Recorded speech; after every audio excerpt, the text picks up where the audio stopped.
Good morning and welcome to this episode of the Dan Beasley Show. Today's show is entitled Scientific Oddities and News. Today we're going to be giving you some regular news items and some news items that have not hit the mainstream media, and also some news from the world of science concerning oddities that are just totally off the charts and out of the blue. So anyway, let's get started with our news for today. We have on tap for you today news from Randy Travis. He's not a scientific oddity, of course, but he is 54 years old. He's recovering in a hospital after receiving a device to assist his heart in pumping his blood from his heart being infected by some kind of virus that affects the heart. And it's one of 30 viruses that are out there, and the doctors haven't said which virus it was. They can't identify it, but anyway, they do know that he had to have the heart assist device implanted, and as a result, he suffered a stroke. So the news coming out of from his publicist today and from the hospital is that he faces a long battle with the stroke recovery. And according to the hospital out of Dallas, the U.S. country music singer Randy Travis' condition has stabilized after emergency surgery last week to relieve pressure on his brain following a stroke. But it may take months for the Grammy winner to recover, doctors said on Monday. He was admitted to the hospital north of Dallas on July the 7th for a heart condition caused by a virus, suffered a stroke, and underwent surgery on Wednesday.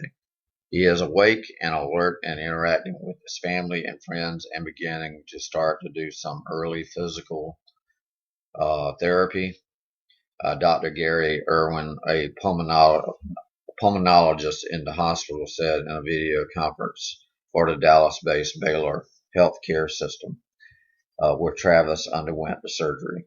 His condition is critical but stable, but the doctor added that we anticipate it will take months to recover from the stroke. Coming out of the world of North Korea always has something strange and odd going on with it. We support North Korea every year by sending grain supplies and medical supplies to their people, which eventually get diverted to their military because they give their military top priority. Well, this week rather, they caught North Korea smuggling missiles in the Panama Canal, apparently heading for Cuba. It's almost like we're having another Cuban missile crisis again. And that's not considered to be normal news either, for that matter. But they said a rogue, this is by Harry Hayden, and it's saying that the rogue state of North Korea has sparked a fresh missile scare after one of its ships was caught trying to sneak sophisticated weapons in a shipment of sugar. Coast Guards in the Panama Canal made the incredible find of undeclared weapons of war hidden among a shipment of brown sugar coming from communist Cuba. The captain of the ship then tried to kill himself during the dramatic incident rather than face punishment in Panama or possibly from North Korean dictator Kim Jong-un. Violence broke out among the 35-strong crew as the North Korean flagship was raided. Panama's President Ricardo Martinelli then posted a photograph of the cargo on his Twitter account, saying the world needs to sit up and take note. You cannot go around shipping undeclared weapons of war through the Panama Canal. And that's a serious issue there. Those are weapons of war that were on their way to North Korea from Cuba. And we all know who supplies Cuba with its weapons, and that would be the USSR, or the former Soviet Union. There's 5 things in the U.S. that you need to know about the U.S. heat wave that is currently underway. And this is coming from Philadelphia through the Associated Press. Um, you need to, the first big heat wave of the summer is here, bearing down on all parts of the United States, following temperatures that blistered the West Coast in June. And everyone knows the wildfires broke out in June. We lost 19 firefighters in that blaze, and the blaze continues to this day. Typically, heat waves occur twice every summer, according to meteorologists. Um, Meteorology Director Jeff Masters of the Weather Underground says expect the current bout of oppressive heat to last a bit longer than the usual 3 days. Says look for relief by Saturday. One of the first things you need to know about heat waves is that the temperatures in the northeast are expected to rise by 5 to 10 degrees above normal, with New York City experiencing the highest above normal temperatures of any place in the country. The hottest summer in U.S. history, an average 73.83 degrees for the season, occurred in the Dust Bowl in 1936. In 2011 and 2012 summers, they tied for the second hottest, but were only 1/10 of a degree cooler than the record, which was set in 1936. Odd behavior. While the Northeast is burning up, Texas and Oklahoma recorded their all-time lowest temperatures for July 15th.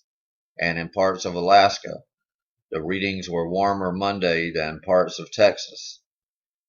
Alaska's eastern interior was in the low 80s, while Abilene, Texas recorded a cool 68 degrees. Number 3, bad hair week. Besides making everyone uncomfortable, humidity is hard on the hairdo, and curly hair tends to frizz, and flat hair tends to get, well, flatter. Alyssa Johnson of the Pulse Beauty Academy near Philadelphia says the solution is to use special hair products to seal hair against dense, moist air. Number 4, baseball's hot air stats. The heat wave affects baseball as well. It's not a myth, but a matter of physics that baseballs fly farther in hot, humid air. Physics professor Alan Nathan of the University of Illinois at Urbana-Champaign explains, the higher the temperature, the less air resistance, so the ball flies further. Each increase in temperature by 10 degrees can increase the flight of a ball by 2.5 to 3 feet. A ball hit during a heat wave could fly 15 feet farther than a ball hit in 40-degree weather, in, say, April in Chicago. Number 5, hot phones are not so smart.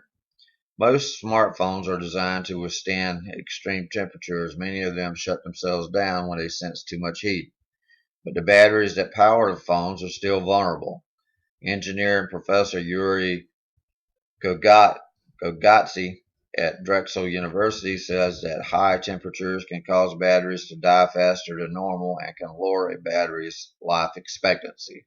So those are the 5 things that you can expect from the current heat wave that we're experiencing in the east and in the northeast.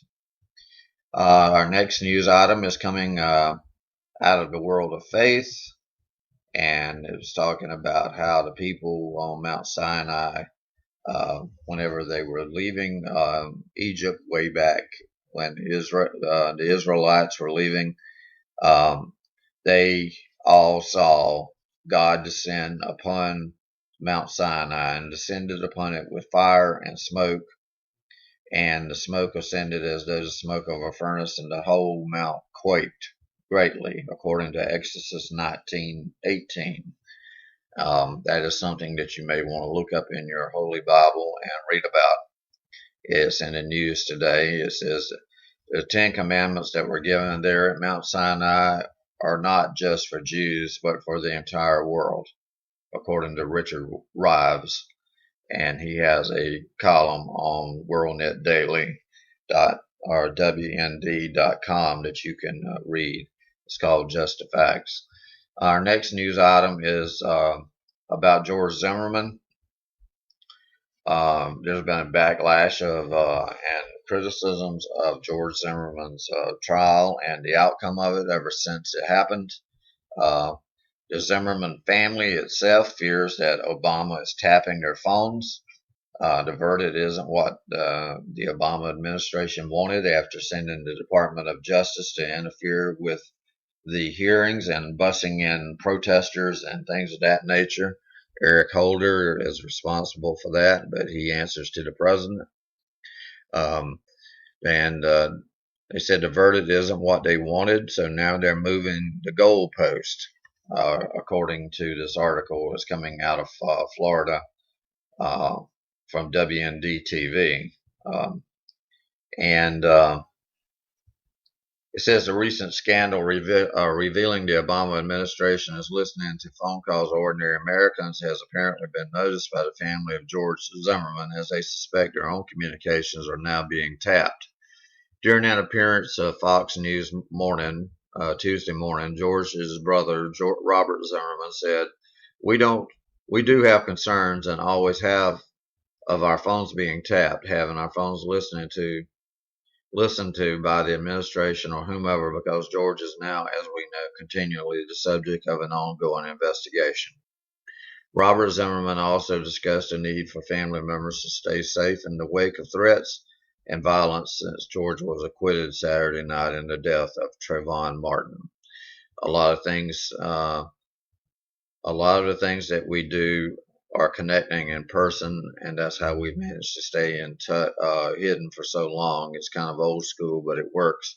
We're back to what we were doing in March of 2012 because it's right in everyone's mind now, he says.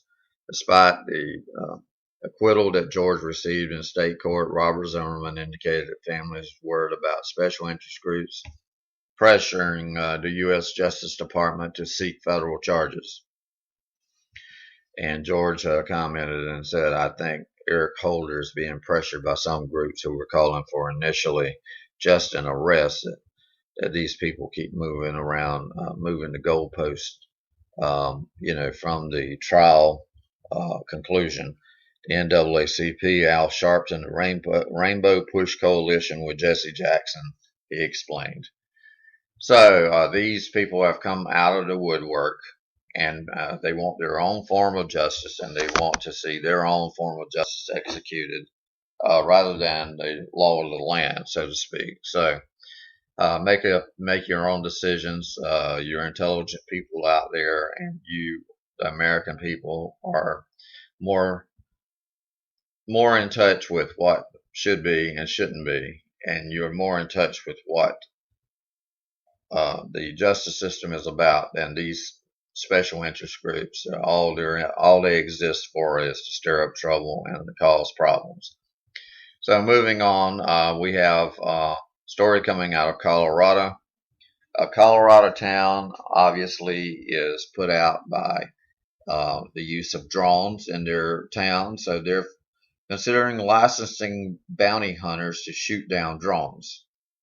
And there's a tiny town called Deer Trail, Colorado, barely more than a wide spot on Interstate I-70, about 55 miles east of Denver, with a population of 546. And it's considering an ordinance that would authorize licensed bounty hunters to shoot down unmanned aircraft violating its sovereign airspace. A 6-page petition circulated by a resident says that the threat of surveillance from drones, regardless of who is piloting them, is a threat to traditional American ideas of liberty and freedom enjoyed by Deer Trail's ranchers, farmers, cowboys, and Indians, as well as contemporary citizens. Therefore, drone incursions are to be seen as acts of war, according to the proposed ordinance, which would be considered by the town council at its next meeting on August 6th. Prospective bounty hunters can get a 1-year drone hunting license for $25. Proposed bounties would be $25 for those turning in the wings or fuselage of a downed aircraft and $100 for the most intact vehicles. To collect the bounty, the wreckage must have markings and configuration that are consistent with those used by the U.S. federal government. The government has always tried to deal in truth and transparency. However, the next article is concerned